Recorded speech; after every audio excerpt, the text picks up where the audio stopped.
உங்கள் மீனவன் சேனல் உங்கள் எல்லாத்துக்குமே மோஸ்ட் ஆஃப் தெரியும். ஸோ வந்து நானுமே அதை நிறையா டைம் பார்த்து ரொம்ப என்ஜாய் பண்ணியிருக்கேன். இப்போது அந்த உங்கள் மீனவனோட கடைகள் எல்லாமே வந்து பார்த்திங்கன்னா அந்த உங்கள் மீனவன் அப்படிங்கிற சேனலோட ஓனர்கிட்ட இருந்து பறிக்கப்பட்டிருக்கு. இது யார் பண்ணால் எப்படி அவர் ஏமாந்தார் அப்படிங்கிறத அந்த வீடியோவில் நம்ம பார்க்க போகிறோம். அதுக்கு முன்னாடி நீங்கள் எல்லாருமே எம்ஆர் வேணு சேனலுக்கு புதுசாக வந்துருந்தீங்கன்னா மறக்காமல் சேனலை சப்ஸ்கிரைப் பண்ணிக்கங்க. அப்போ தான் நான் போடுற வீடியோ உங்களுக்கு வந்து சேரும். ஓகே, வாங்க வீடியோ பார்த்துக்குவோம். உங்கள் மீனவன் சேனல் வந்து பார்த்திங்கன்னா ரொம்ப ஃபேமஸ், உங்களுக்கு எல்லாத்துக்குமே தெரியும். அதில் அவங்க கஷ்டப்பட்டு வந்து பார்த்திங்கன்னா கடையெல்லாம் ஓப்பன் பண்ணார். அதாவது ஃப்ரான்ச்சைஸ் வந்து பார்த்திங்கன்னா ஓப்பன் பண்ணி அங்கே வந்து ஃப்ரெஷ்ஷான மீன்களை வந்து பார்த்திங்கன்னா சேல்ஸ் பண்ணிட்டு வந்துட்டு இருந்தார். இப்போ அதில் என்ன பிரச்சனை அப்படின்னா, அதில் அவங்களோட ஃப்ரெண்ட்ஸை வந்து பார்த்திங்கன்னா உள்ளே கூட்டு சேர்த்து வச்சுருந்தார். இதை வந்து ஒரு பார்ட்னர்ஷிப் மாதிரி வந்து பார்த்திங்கன்னா கொண்டு வந்து பார்த்திங்கன்னா ஒரு கம்பெனி மாதிரி நம்ம ரன் பண்ணலாம் அப்படின்னு சொல்லிட்டு அவங்க ஃப்ரெண்ட்ஸ் வந்து பார்த்திங்கன்னா உங்கள் மீனவன் அந்த சேனலோட ஃபேஸ்க்கு வந்து பார்த்திங்கன்னா அவர்கிட்ட சொல்லியிருக்காங்க.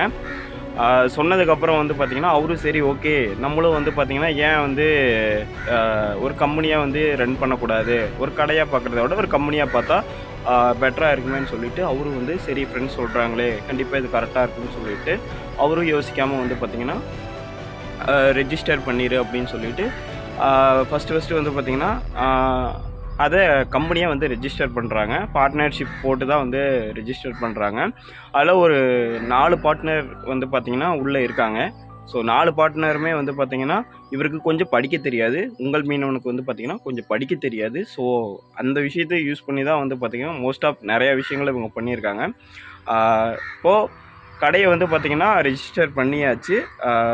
இதை ஒரு கம்பெனியாக வந்து பார்த்திங்கன்னா ப்ரமோட் பண்ணிட்டாங்க.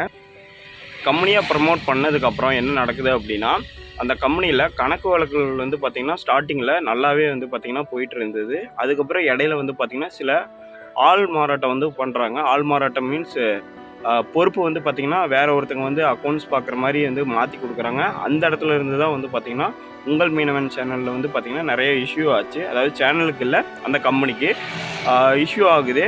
கணக்குகள் வந்து பார்த்திங்கன்னா சரிவர கொடுக்காதனால வந்து பார்த்திங்கன்னா உங்கள் மீனவன் வந்து அவர் வந்து கேள்வி கேட்டிருக்காரு. இந்த மாதிரி கணக்கெல்லாம் வந்து பார்த்திங்கன்னா சரியாக வரதில்லை, ஏன் என்னன்னு சொல்லி கேட்கும்போது அப்படியே தட்டி கழித்து வந்திருக்காங்க. கிட்டத்தட்ட ஒரு வருஷ கணக்கு வந்து பார்த்திங்கன்னா சரியாக வராமல் இருந்திருக்குது. அவர் சரி பசங்க தானே, நம்ம பசங்க தானே அப்படின்னு சொல்லிட்டு விட்டுருக்காரு. அதுக்கப்புறம் வந்து பார்த்திங்கன்னா அவர்கிட்ட வேணுங்கிற பக்கம்லாம் கையெழுத்து வாங்கியிருக்கிறாங்க. அவர் எதுக்கு போட்டாருன்னே தெரியாமல் அவர் கையெழுத்து போட்டிருக்காரு. அவர் அந்த கையெழுத்து போட்டது தான் வந்து பார்த்திங்கன்னா அவரோட தலைவிதியை மாற்றிருச்சுன்னு சொல்லலாம்.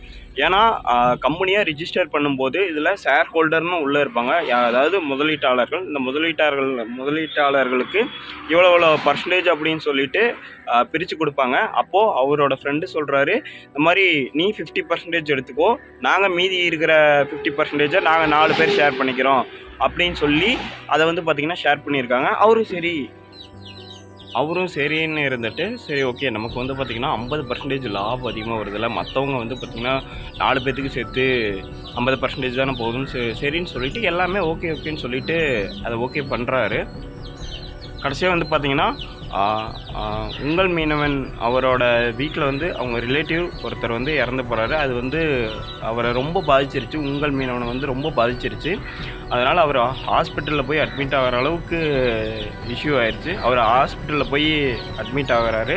அவருக்கு உங்கள் மீனவனுக்கு தம்பி ஒன்று இருக்குது, அவர் வந்து அந்தோனிராஜ்னு சொல்லுவாங்க. அவர் வந்து பார்த்திங்கன்னா ஹாஸ்பிட்டலில் சேர்ந்துருக்கும் போது பணம் பத்தலைன்னு சொல்லிட்டு உங்கள் கம்பெனியில் தான் அமௌண்ட் இருக்குல்ல, உங்கள் கம்பெனி தானே, நீங்கள் கேட்டு வாங்குங்க அப்படின்னு சொல்லிட்டு கேட்குறாரு.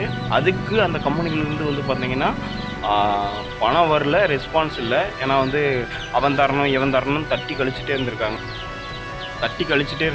தட்டி கழிச்சது மட்டும் இல்லாமல் வந்து பார்த்திங்கன்னா அவர் எப்போ பணம் கேட்டாலுமே வந்து பார்த்திங்கன்னா அவருக்கு வந்து பார்த்திங்கன்னா சரியான ரெஸ்பான்ஸ் இல்லாமல் இருந்திருக்குது. அந்த கம்பெனிக்குள்ளேயே ஓனர் அவராக இருந்தாலும் அந்த கம்பெனிக்குள்ளே இருக்கிற மொத்த கண்ட்ரோலும் வந்து பார்த்திங்கன்னா அவங்களோட ஃப்ரெண்ட்ஸ் கையில் எடுத்து ரொட்டேஷன் பண்ணி மாற்றி வந்து பார்த்திங்கன்னா கண்ட்ரோல் பண்ணிகிட்டு இருந்திருக்காங்க. அவருக்கு வந்து சரியாக படிக்காததுனால எதுவுமே பெருசாக தெரியல. கடைசியாக வந்து பார்த்திங்கன்னா ஒரு விஷயம் நடக்குது. அதுதான் வந்து பார்த்திங்கன்னா அவருக்கு அவங்க ஃப்ரெண்ட்ஸே செஞ்ச துரோகம். அது என்னென்னா, கடைசியாக ஒரு அக்ரிமெண்ட்டில் கையெழுத்து வாங்குறாங்க. அதில் என்ன இருக்குது அப்படின்னா, உனக்கும் உங்கள் மீனவன் கம்பெனிக்கும் எந்த ஒரு சம்மந்தமும் கிடையாது, நீ இந்த கம்பெனியில் உனக்கு இதுக்கும் சம்மந்தமே கிடையாது, இந்த கம்பெனியை பற்றி நீ வீடியோ போட்டுக்கலாம். ஐ மீன் உங்கள் மீனவன் கடை ஓப்பன் ஆச்சு அப்படின்னா நீ வீடியோ போட்டுக்கலாம், உனக்கு அதுக்கான வருமானம் வரும். ஆனால் உங்கள் மீனவனோட கடைகளில் வர ப்ராஃபிட் வந்து உனக்கு எதுவுமே வராது அப்படிங்கிற மாதிரி வந்து பார்த்திங்கன்னா சொல்லி அதில் அக்ரிமெண்ட்டில் வந்து பார்த்திங்கன்னா இருந்திருக்கு. இது வந்து தூக்கி வாரி போட்டிருக்கு. ஏன்னா அவருக்கு படிக்க தெரியாது அப்படிங்கிற ஒரே காரணத்தினால வந்து பார்த்திங்கன்னா ஈஸியாக ஏமாற்றிருக்காங்க. அவரு வந்து பார்த்திங்கன்னா ஈஸியாக ஏமாந்து போயிட்டார்.